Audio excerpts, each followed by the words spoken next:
ওম শান্তি। আজকের মুরলির তারিখ 17 অক্টোবর 2020, প্রাত মুরলি। বাপদাদা মধুবন। মিষ্টি বাচ্চারা, বাবা এসেছে নির্বিকারী দুনিয়া বানাতে, তোমাদের ক্যারেক্টার ঠিক করতে। তোমরা হলে ভাই ভাই, তাই তোমাদের দৃষ্টি অতি শুদ্ধ হওয়া উচিত। প্রশ্ন: বাচ্চারা, তোমরা হলে নিশ্চিন্ত বাদশাহ, তবুও তোমাদের একটা মূল চিন্তা অবশ্যই থাকা উচিত। সেটা কি? উত্তর: তোমরা কিভাবে পতিত থেকে পবিত্র হবে, এই হলো মূল চিন্তা। এমনটা যেন না হয় যে বাবার আপন হয়ে তারপর বাবার সামনেই সাজা ভোগ করতে হয়। সাজা থেকে মুক্ত হওয়ার চিন্তা থাকা উচিত, না হলে সেই সময় অনেক লজ্জা হবে। বাকি তোমরা হলে বেপরোয়া, মানে নিশ্চিন্ত বাদশাহ। তোমাদের সবাইকে বাবার পরিচয় দিতে হবে। কেউ যদি বুঝতে পারে তাহলে সে অসীম জগতের মালিক হয়ে যাবে। না বুঝতে পারলে তার ভাগ্য। তোমাদের কোনো পরোয়া, মানে চিন্তা নেই। ওম শান্তি। আত্মাদের পিতা, যার নাম শিব, তিনি বসে তার বাচ্চাদেরকে বোঝান। সকল আত্মাদের পিতাই তো এক। সবার প্রথমে এই কথা বোঝাতে পারলে পরে বাকি কথা বোঝাতে সহজ হবে। বাবার পরিচয়ে যদি না পায় তখন প্রশ্ন করতে থাকবে। সবার আগে তো এ কথাকে নিশ্চিত করতে হবে। সম্পূর্ণ দুনিয়া এই কথা জানেই না যে গীতার ভগবান কে। ওরা তো কৃষ্ণের নাম বলে দেয়। আমরা বলি পরম পিতা পরমাত্মা শিব হলো গীতার ভগবান, সেই জ্ঞানের সাগর। মূল হলো গীতা, যা কিনা সর্বশাস্ত্রের শিরোমণি। ভগবানের নামে বলা হয়, হে প্রভু, তোমার মতি গতি আলাদা। কৃষ্ণের জন্য কিন্তু এমন বলা হবে না। বাবা যিনি সত্যি, তিনি নিশ্চয়ই সত্য শোনাবেন, তাই না? দুনিয়া প্রথমে নতুন শতপ্রধান ছিল, এখন দুনিয়া পুরনো তম প্রধান। এই দুনিয়ার পরিবর্তনকারী একমাত্র শিব বাবা। বাবা কিভাবে পরিবর্তন করে সেটাও বোঝাতে হবে। আত্মা যখন শতপ্রধান হবে তখনই এই দুনিয়াও শতপ্রধান হয়ে যাবে। সবার আগে তোমাদের অন্তর্মুখী হতে হবে, বেশি কথা বলবে না। মানুষ যখন মিউজিয়াম অথবা সেন্টারের ভেতরে প্রবেশ করে তখন অনেক চিত্র দেখে জিজ্ঞাসা করতেই থাকে। সবার প্রথমে একটা কথাই বোঝানোর প্রয়োজন, বেশি জিজ্ঞাসা করার সুযোগ যেন না পায়। বলো, প্রথমে তো একটা কথা নিশ্চিত করো, তারপর বাকি কথা তোমরা বোঝাবে। অবশেষে তোমরা 84 জন্মের চক্র সম্বন্ধে বোঝাতে পারো। বাবা বলে, আমি এনার অনেক জন্মের অন্তিম জন্মে এসে প্রবেশ করি। এনাকেও বাবা বলেন, মানে ব্রহ্মা বাবাকেও বাবা বলেন, তুমি তোমার জন্মকেই জানো না। বাবা আমাদের প্রজাপিতা ব্রহ্মার দ্বারা বোঝান। প্রথম আলফ, মানে আল্লাহ, পরম পিতা, তার উপরেই বোঝাতে হবে। পিতা পরমাত্মার সম্বন্ধে বোঝাতে পারলে তখন কোনো সংশয় আর থাকবে না। বলো, যে বাবা হলেন সত্য, তিনি কি আর অসত্য শোনাবেন? অসীম জগতের বাবাই রাজযোগ শেখান। শিবরাত্রির মহিমা করা হয়, তাহলে অবশ্যই শিব এখানে এসেছিলেন, তাই না? কৃষ্ণ জয়ন্তীও যেমন এখানেই পালন করা হয়। বলা হয়, আমি ব্রহ্মার দ্বারা স্থাপনা করি। ওই এক নিরাকার বাবার সকলেই হলো সন্তান। তোমরাও তার সন্তান, আবার তোমরা প্রজাপিতা ব্রহ্মারও সন্তান। প্রজাপিতা ব্রহ্মার দ্বারা স্থাপনা হয়েছে, তাহলে অবশ্যই ব্রাহ্মণ ব্রাহ্মণীরাও থাকবে, সকলেই ভাই বোন।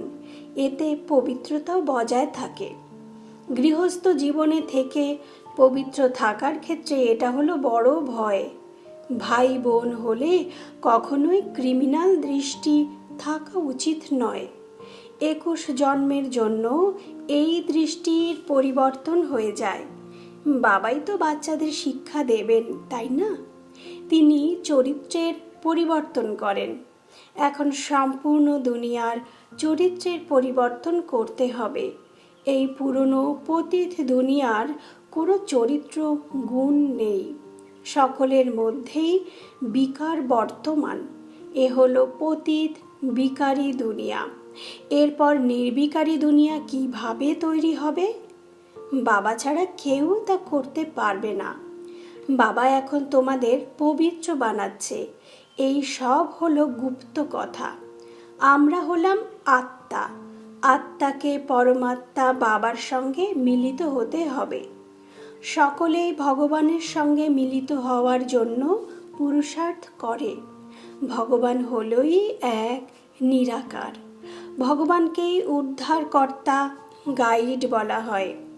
অন্য ধর্মের যারা, তারা কাউকে উদ্ধারকর্তা বা গাইড বলবে না। পরমপিতা পরমাত্মা এসেই উদ্ধার করে, অর্থাৎ তমপ্রধান থেকে শতপ্রধান বানিয়ে দেয়। তাকে গাইডও বলা হয়। তাই প্রথম এই কথাটা বুঝিয়ে বুদ্ধিতে পাকা করো। যদি বুঝতে না পারে তাহলে ছেড়ে দেওয়া উচিত। ভগবান বাবাকেই যদি বুঝতে না পারে তাহলে আর কি লাভ? যদি চলেও যায়, তোমরা ঝিমিয়ে যেও না। তোমরা হলে বেপরোয়া, মানে নিশ্চিন্ত বাদশাহ। অসুরদের থেকে বিঘ্ন অবশ্যই আসবেই। এ হলো রুদ্র জ্ঞান যজ্ঞ। তাই প্রথমে বাবার পরিচয় দিতে হবে। বাবা বলে যে মন মনা ভব। তোমরা যত পুরুষার্থ করবে সেই অনুসারেই পদ প্রাপ্ত করবে। এখন আদি সনাতন দেবী দেবতার রাজ্য স্থাপন হচ্ছে। এই সাম্রাজ্য হলো লক্ষ্মীনারায়ণের। অন্য ধর্মের যারা, তারা কোনো সাম্রাজ্য স্থাপন করে না। বাবা তো এসে সবাইকেই মুক্ত করে, পরে নিজের নিজের সময়তে এসে অন্য ধর্ম স্থাপকদেরকে তাদের ধর্ম স্থাপন করতে হবে। এই বৃদ্ধি হতেই হবে। পতিত মানে অপবিত্র হতেই হবে। পতিত থেকে পবিত্র করা, এ তো হলো বাবার কাজ। তারা তো শুধু এসে ধর্ম স্থাপন করবে। এখানে বড়াই করার মতো আর কোনো কথাই নেই। মহিমা তো হলোই একজনের। দেখো, ওরা মানে খ্রিস্টানরা তো ক্রাইস্টের জন্য কত কিছু করে। ওদেরও বোঝাতে হবে যে উদ্ধারকর্তা এবং গাইড তো গড ফাদারই। বাকি ক্রাইস্ট কি করেছেন? ওনার পরে খ্রিস্টান ধর্মের আত্মারা আসতে থাকে, তারপর নিচে নামতে থাকে। এক বাবাই তো দুঃখ থেকে মুক্তি দেন। এই সব পয়েন্টস বুদ্ধিতে খুব ভালোভাবে ধারণ করতে হবে। এক ভগবানকেই দয়ার সাগর বলা হয়। ক্রাইস্ট কোনো দয়া করেন না। একজন মানুষও একে অন্যের প্রতি বাবার মতো করে দয়া করতে পারবে না, যাকে অসীম জগতের দয়া বলা হয়। এক বাবাই সকলের উপরে দয়া করে। সত্য যুগে সবাই সুখ শান্তিতে থাকে, সেখানে দুঃখের কোনো কথাই নেই। বাচ্চারা, এই একটা কথা অল্প মানে ভগবানের উপরে কাউকে নিশ্চয় না করিয়ে অন্য কথায় চলে যায়, তারপরে বলে গলাই খারাপ হয়ে গেল। তোমাদের প্রথম দিকে বাবার পরিচয় দিতে হবে। তোমরা অন্য কোনো বিষয়ে যেও না। বলো, বাবা তো সত্যি কথাই বলবে, তাই না? আমাদের বিকেদের বাবাই তো সব কিছু শোনায়। এই চিত্রও তো সব ওনার কথা মতোই বানানো হয়েছে। উনি বাচ্চাদের দিয়ে বানিয়েছেন। এতে সংশয় আনা উচিত নয়। সংশয় বুদ্ধি বিনাশন্তি। প্রথমে তোমরা নিজেকে আত্মা মনে করে যদি বাবাকে স্মরণ করো, তাহলে তোমাদের বিকর্ম বিনাশ হবে। আর কোনো উপায় নেই। পতিত পাবন তো একজনই। বাবা বলেন, দেহের সব সম্বন্ধ ত্যাগ করে মাম একম মানে আমাকে মনে মনে স্মরণ করো। বাবা যার মধ্যে প্রবেশ করেন তাকেও তো পুরুষার্থ করে শতপ্রধান হতে হয়। পুরুষার্থের দ্বারাই ইনি এমনটা হয়ে উঠবেন। বাবা তো ব্রহ্মা এবং বিষ্ণুর সম্পর্ক বলে দেন। এরপর বাবা বোঝায়, বাবা তোমাদের মতো ব্রাহ্মণদের রাজযোগ শেখায়, তারপর তোমরা বিষ্ণুপুরীর মালিক হয়ে যাও। পরে আবার তোমরাই 84 জন্ম গ্রহণ করে শূদ্র হয়ে যাও। তখন বাবা এসে তোমাদের শূদ্র থেকে ব্রাহ্মণ তৈরি করেন। বাবা বলেন, এমনভাবে আর কেউই বলতে পারে না। প্রথমে কথাই হলো বাবার পরিচয় দেওয়া। বাবা বলে, আমাকে পতিত থেকে পবিত্র করার জন্য এখানেই আসতে হয়। এমন নয় যে আমি উপর থেকে প্রেরণা দিই। এনার নামই তো হলো ভাগীরথ মানে ভাগ্যশালী রথ। তাহলে অবশ্যই এনার মধ্যেই প্রবেশ করব। এ হলো এনার অনেক জন্মের অন্তিম জন্ম। তারপর শতপ্রধান হন। এর জন্য বাবা যুক্তি বলে দেয় যে নিজেকে আত্মা মনে করে আমাকে স্মরণ করো। আমি হলাম সর্বশক্তিমান। আমাকে স্মরণ করলে তোমাদের মধ্যে শক্তি আসবে। তোমরা বিশ্বের মালিক হতে পারবে। এই লক্ষ্মী নারায়ণ এই উত্তরাধিকার বাবার থেকেই তো পেয়েছেন। কিভাবে পেয়েছেন বাবা সেটা বোঝান। প্রদর্শনী মিউজিয়ামেও তোমরা বলে দাও যে প্রথমে একটা কথা বোঝো, তারপর অন্য বিষয়ে যাও। একটা বোঝা অত্যন্ত জরুরি, না হলে তোমরা দুঃখ থেকে মুক্ত হতে পারবে না। প্রথমে তোমরা যদি নিশ্চিত না করো তাহলে কিছুই বুঝতে পারবে না। এই সময় হলোই ভ্রষ্টাচারী দুনিয়া। দেবী দেবতাদের দুনিয়া শ্রেষ্টাচারী ছিল। তোমাদের এমনভাবে বোঝাতে হবে। মানুষের নাড়ি দেখাও চাই, কিছু বুঝতে পেরেছে কি না, নাকি না বুঝে অবুঝের মতো বসে আছে। যদি অবুঝ হয় তাহলে ছেড়ে দেওয়া উচিত। যারা বুঝতে পারবে তাদের চেহারাও পরিবর্তন হতে থাকবে। প্রথম প্রথম খুশির খবর দিতে হবে যে অসীম জগতের বাবার থেকে অসীম জগতের উত্তরাধিকার পাওয়া যায়, তাই না? বাবা জানে যে স্মরণের যাত্রায় বাচ্চারা খুব ঢিলা। বাবাকে স্মরণ করাই তো পরিশ্রম, তাতেই মায়া অনেক বিঘ্ন ঘটায়। এই নিয়ে এক খেলাও তৈরি করা আছে। বাবা বসে বোঝায় কেমনভাবে এই খেলা বানানো রয়েছে। দুনিয়ার মানুষ তো সামান্যতমও জানে না। বাবার স্মরণে থেকে তোমরা কাউকে বোঝালে সে তখন একরস হয়ে শুনতে থাকবে, না হলে কিছু না কিছু দুর্বলতা খুঁজে খুঁজে বের করতে থাকবে। বাবা বলে, তোমরা খুব বেশি যন্ত্রণার মধ্যে যেও না। স্থাপনা তো অবশ্যই হতে হবে। ভবিতব্যকে কেউই এড়াতে পারবে না। তাই তোমাদের উল্লাসের সঙ্গে থাকা উচিত। বাবার থেকে আমরা অসীম জগতের উত্তরাধিকার গ্রহণ করছি। বাবা বলে, মা মেকম মানে একমাত্র আমাকে মনে মনে স্মরণ করো। বাবা খুব ভালোবেসে বোঝায়। বাবাকে স্মরণ করতে করতে প্রেমের অশ্রু বের হওয়া উচিত। আর তো সব সম্বন্ধই হলো কলিযুগী। এ হলো আত্মাদের পিতার সঙ্গে সম্বন্ধ। তোমাদের এই চোখের জলও বিজয়মালার দানা হয়। খুব অল্পই আছে যারা এমনভাবে ভালোবেসে বাবাকে স্মরণ করে। যতটা সম্ভব খুব চেষ্টা করে সময় বের করে নিজের ভবিষ্যৎকে উঁচু বানানো চাই। প্রদর্শনীতে বেশি সংখ্যায় বাচ্চাদের থাকা উচিত না। না, এত চিত্রের প্রয়োজন আছে।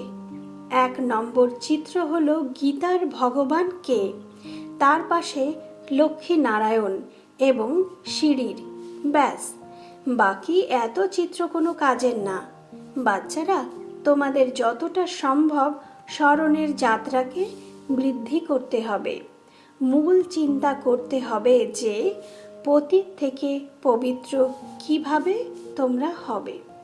বাবার আপন হয়ে তারপর বাবার সামনে গিয়ে সাজা ভোগ করবে, এ তো খুবই দুর্গতির কথা হয়ে গেল।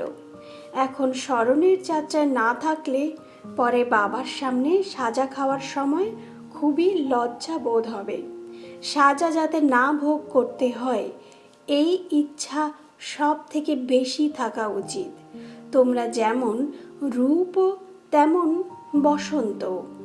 বাবা বলে, আমি রূপ আবার বসন্ত, আমি ছোট এক বিন্দু, আবার আমি জ্ঞানের সিন্ধু মানে সাগর। আমি তোমাদের আত্মার মধ্যে সম্পূর্ণ জ্ঞান ভরে দিই। তাই 84 জন্মের সম্পূর্ণ রহস্য তোমাদের বুদ্ধিতে আছে। তোমরা জ্ঞানের স্বরূপ হয়ে জ্ঞানের বর্ষণ করো। জ্ঞানের এক এক রত্ন কত অমূল্য, এর মূল্য কেউই দিতে পারে না। তাই বাবা বলে, তোমরা পদ্মা পদম পতি ভাগ্যশালী। তোমাদের চরণে পদ্মের নিদর্শনও দেখানো হয়। এ কথা কেউই বুঝতে পারে না। দেখো, মানুষ পদ্মপতি নাম রাখে, মনে করে এনার কাছে অনেক ধন আছে। পদমপতি নামের পদবিও রাখা হয়। বাবা সব কথা বুঝিয়ে বলেন। আবারও বলেন, মূল কথা হলো বাবাকে আর 84 জন্মের চক্রকে স্মরণ করো। এই জ্ঞান হলো ভারতবাসীদের জন্য। তোমরাই তো 84 জন্ম গ্রহণ করো। এও তো বোঝার মতো কথা, তাই না? আর কোনো সন্ন্যাসীদের সদর্শন চক্রধারী বলা হবে না, দেবতাদেরও বলা হবে না। দেবতাদের মধ্যে এই জ্ঞান থাকে না। তোমরা বলবে যে আমাদের মধ্যে সম্পূর্ণ জ্ঞান আছে, যা এই লক্ষ্মীনারায়ণের মধ্যে নেই। বাবা তো যথার্থ কথা বুঝিয়ে বলেন। এই জ্ঞান খুব আশ্চর্যের। তোমরা কত গুপ্ত স্টুডেন্ট। তোমরা বলবে যে আমরা পাঠশালাতে যাই, ভগবান আমাদের পড়ায়। আচ্ছা, তোমাদের তাহলে এইম অবজেক্ট কি? তোমরা বলো আমরা এমন লক্ষ্মী নারায়ণ হব। মানুষ শুনে আশ্চর্য হয়ে যাবে।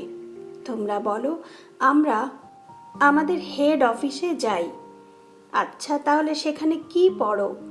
মানুষ থেকে দেবতা মানে বেগার থেকে প্রিন্স হওয়ার পড়া পড়ছ। তোমাদের চিত্রও 1 নম্বর। ধন দানও সবসময় পাত্র দেখে দিতে হয়। তবে এই পাত্র তোমরা কোথায় পাবে?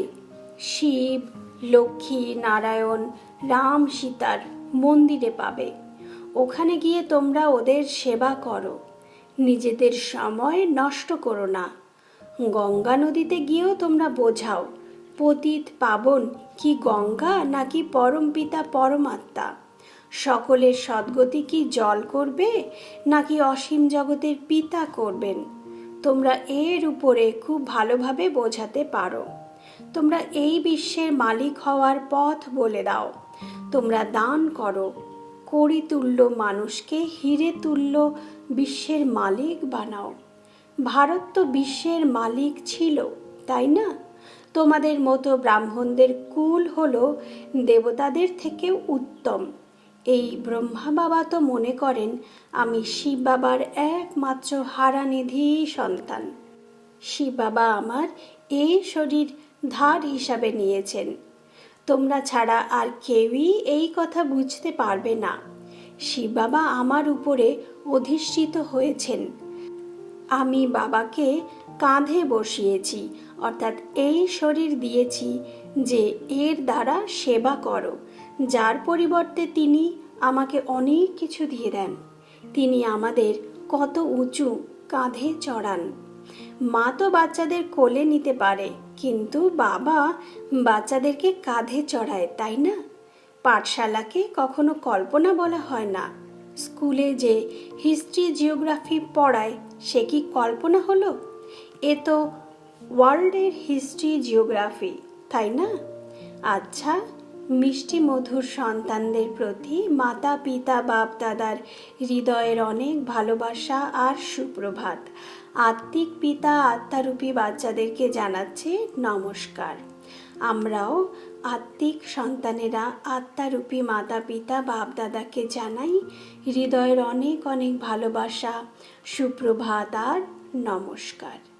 ধারণার মূল কথা, প্রথমত খুব প্রেমের সঙ্গে বসে আত্মিক পিতাকে স্মরণ করতে হবে। এই স্মরণে যদি প্রেমের অশ্রু এসে যায় তাহলে তা বিজয়মালার দানা হয়ে যাবে। নিজের সময়কে ভবিষ্যতের প্রালব্ধ মানে ভাগ্য তৈরিতে সফল করতে হবে। দ্বিতীয়ত, অন্তর্মুখী হয়ে সবাইকে বাবার পরিচয় দিতে হবে। বেশি কথা বলার প্রয়োজন নেই। একটাই নেশা যেন থাকে যে এমন কোনো কর্তব্য যেন না হয় যাতে সাজা ভোগ করতে হয়। আজকের বরদান, শুভ ভাবনার দ্বারা সেবা করে বাবার সমান অপকারীদের প্রতিও উপকারী হও।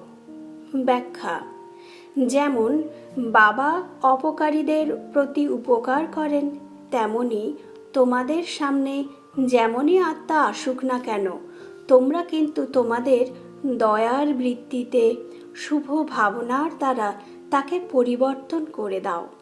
এই হলো প্রকৃত সেবা। বিজ্ঞানীরা যেমন বালির মধ্যেও ফসল ফলিয়ে দেয়, তেমনি শান্তির শক্তি দ্বারা দয়ালু হয়ে অপকারীদের প্রতিও উপকার করে এই ধরণীকে পরিবর্তন করো।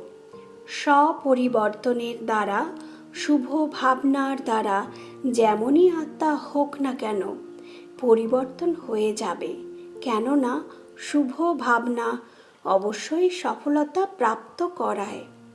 আজকের স্লোগান, জ্ঞানের স্মরণ করাই হলো সদা আনন্দে থাকার আধার।